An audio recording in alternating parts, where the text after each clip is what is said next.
Bu diupdate lagi mungkin atas laporan apa untuk jadi ini. Ya, itu ya. Mungkin jadwalnya minggu ini atau masih minggu depan Bu? Minggu depan. Pada R? Minggu depan. Ya, Ibu alasannya mereka tidak menemukan titik cerang itu apa, Bu? Ya itu. Jadi setelah kita menjembatani yang jelas dari penyidik, jika memang dari kedua belah pihak pengen mediasi atau melakukan mediasi, yang jelas kita menjembatani. Jika memang tidak dapat titik terang, itu berarti permasalahan ada di dua belah pihak. Ya. Artinya tidak kesepakatan gitu. Betul. Jadi titik terangnya tidak ada dan titik kesepakatannya belum ketemu. Oleh karena itu memang dinyatakan tidak berhasil di mediasi kemarin. Berarti untuk status CB ini, WA ini apakah masih saksi terlapor? Masih saja. Oke. Oke. Lanjut RG. Apalagi RG? RG. Bisa Gladys. Rasman ada Bu? Ada. Enggak.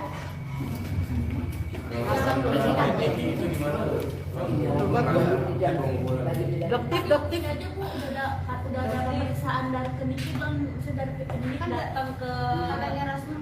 Ke Polda. Atensi pemeriksaan di sana. Kalau ketemu terapi lah. Oke. Siapa lagi tadi? RG. Bisa Gladys. Roll and adanya lewat and bukan suruh Vivi. Roll and ayo. Dah. And oke. Bu Nurma, update lagi soal Dr. Reza Gladys alias RG seperti apa kelanjutannya? Ya, kalau kemarin setelah kita menerima laporan polisi dari M ya, dari suami RG. Nah, kemudian sudah diperiksa, kemudian dimintain keterangan tentu yang melaporkan ya. Terkait apa sih kalau boleh tahu diperiksa? Undang-undang ITE, pencemaran nama baik. Yang diambil dari IG, postingan IG itulah dari. Terima kasih Allah. Terima kasih teman-temanku. Iya dong. Iya, nih aku mau makeup karena hari ini ada photoshoot untuk program baru.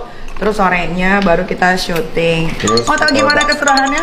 Hari ini makeupnya apa, Blake? Udah, Kak. Hari ini makeupnya apa, Blake? Ini makeupnya ya makeup seperti biasa aja lah. Rambutnya gimana, Joy? Mau ponytail slick benar-benar ketarik banget. Oke dah, nanti kita lihat hasilnya.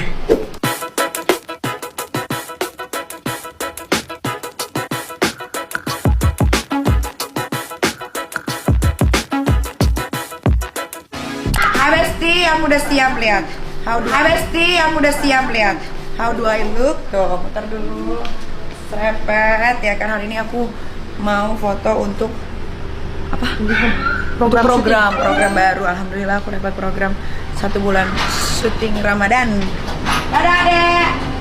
Jadi hari ini kita syuting yang pertama kali untuk program acara puasin. Mudah-mudahan benar-benar semuanya puas ya dengan hasil apa yang kita buat. Jadi Mas Adit, kalau buka puasa itu kan menunya adalah 4 sehat 5 sempurna ya. Kalau kita tambahin lagi di puasin ini, selain 4 sehat 5 sempurna, ada 4 senyum 5 ketawa. Keren banget Adeko, gak salah.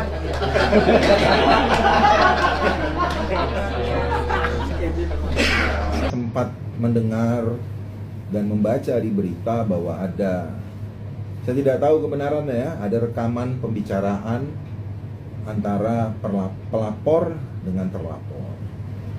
Kalau rekaman pembicaraan itu saja yang dijadikan sebagai bukti, maka bisa saja rekaman yang dipakai atau direkam secara diam-diam itu dapat saja dinyatakan sebagai unlawful legal evidence atau mendapatkan bukti-bukti dengan cara-cara yang tidak benar.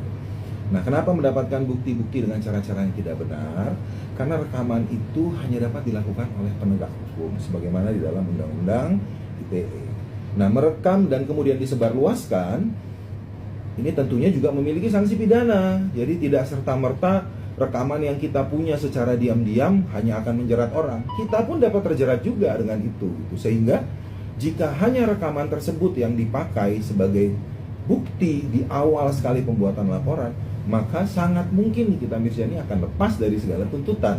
Namun sekali lagi, saya tidak mengetahui apa alat bukti yang lain. Tapi kalau berangkat dari bukti rekaman diperkuat dengan keterangan saksi-saksi, dan hanya itu yang dipakai, maka menurut saya bukti rekaman itu tidak bisa juga dipakai sebagai petunjuk.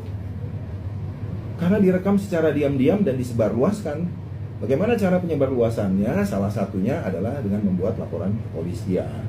Nah, itu tentunya bisa saja masuk ke dalam konstruksi unlawful legal evidence. Dan saya yakin penasihat hukum Nikita Mirzani pasti sudah mempelajari itu lebih jauh untuk dilakukan pembelaan di persidangan. Saya pikir begitu. Ada secara hukum tidak dibolehkan Bang orang merekam diam-diam terus kemudian disebarluaskan untuk menjadi barang bukti juga. Iya, sepengetahuan saya itu tidak diperkenankan. Karena itu jika kita menghubungi pihak-pihak tertentu seperti perusahaan-perusahaan perbankan, perusahaan-perusahaan asuransi, mereka selalu menyampaikan bahwa pembicaraan tersebut direkam, sehingga para pihak yang terlibat dalam pembicaraan itu tahu bahwa pembicaraan ini direkam. Namun apabila kita merekam secara diam-diam dan dihadirkan itu sebagai alat bukti untuk di persidangan, maka tentunya itu masuk dalam kategori unlawful legal evidence sebagaimana itu ada di dalam buku Prof. Edi yang judulnya Teori Pembuktian. Dan itu sekarang sudah umum diketahui oleh orang, bahkan banyak sekali kok informasi-informasi yang bisa kita dapat dengan teori-teori pembuktian yang sifatnya unlawful. Maka bisa saja tersangka atau terdakwa akan lepas dari masalah ini semua. Sekarang ini Nikita tidak boleh bersuara apa-apa dulu. Karena dari lawyer-lawyernya itu lagi menyelidiki. Nanti dia ngomong di penjara pun percuma. Ya, tapi nyatakan nanti waktu di pengadilan seperti itu. Akan dibongkar sebenarnya. Ya, bisa iya dan bisa tidak. Bisa dibongkar itu kalau itu orang lain menyalahi kita. Tetapi ini kan satu aja dari Dr. Gladys aja gitu loh. Tuh. Iya kan astungkade suk semua. Oke, terakhir Bun, yang nanti jadi poin dari anak prediksi atau terawangan yang sendiri melihat dari si NM ini, dugaan juga ada kata pemerasan dan dugaan juga ada kata apa sih disebutnya poinnya penjebakan ya? Ya kalau begini, kalau soal pemerasan, Eyang kan nggak ikut di dalamnya ya. Jadi Eyang ini tidak mau mengomeni soal ini, nanti salah ngomong ya. Tetapi kalau yang sudah terjadi di media massa banyak sekali 4M begini-begini, itu Eyang berani komen karena orang lain sudah membuka harga itu tadi. Nah kalau pemerasan yang model gimana Eyang nggak tahu. Yang tahu hanya Nikita ya. Eyang juga belum berkunjung ke Polda gitu loh. Maksudnya mengucapkan happy birthday apa-apa ya. Tapi semoga Nikita di dalam sehat-sehat saja ya. Eyang kenal pribadinya baik kok. Memang meskipun dia ceplos-ceplos tapi secara pribadi baik gitu loh. Kalau iya, mungkin dia dipotong dengan masa tahanan. Apakah ini ada orang ketiga? Ada. Dari kalangan? Ya, aku nggak boleh menyebutkan, aku nggak ikut politik di dalam situ. Cuma ini terawangan secara batin ya. Kadang wartawan kan, mengorek Eyang sampai dapat-dapatnya. Jangan. Ya, Eyang ini spiritual, supranatural, bukan ikut bisnis ker-keran ya. Jadi ya nggak. Dari kasus Nikita Mirzani ternyata masih banyak yang goblok ya. Nggak bisa bedakan yang mana pemerasan, yang mana penyuapan. Ini kan Nikita Mirzani dibilangnya melakukan pemerasan. Padahal kalau kata dia merasa disuap sama si sono, si sebelah gitu. Buat yang masih goblok nggak bisa bedain yang namanya pemerasan itu apa sama penyuapan itu apa. Lu tonton ini sampai habis ya. Sekarang gue mau bahas tentang pemerasan dulu. Apa yang dimaksud dengan pemerasan? Nih, pemerasan. Ya. Nih, ambil kain, kasih air, ya. Kasih air kayak gini. Nah, ini namanya pemerasan. Nah, ya.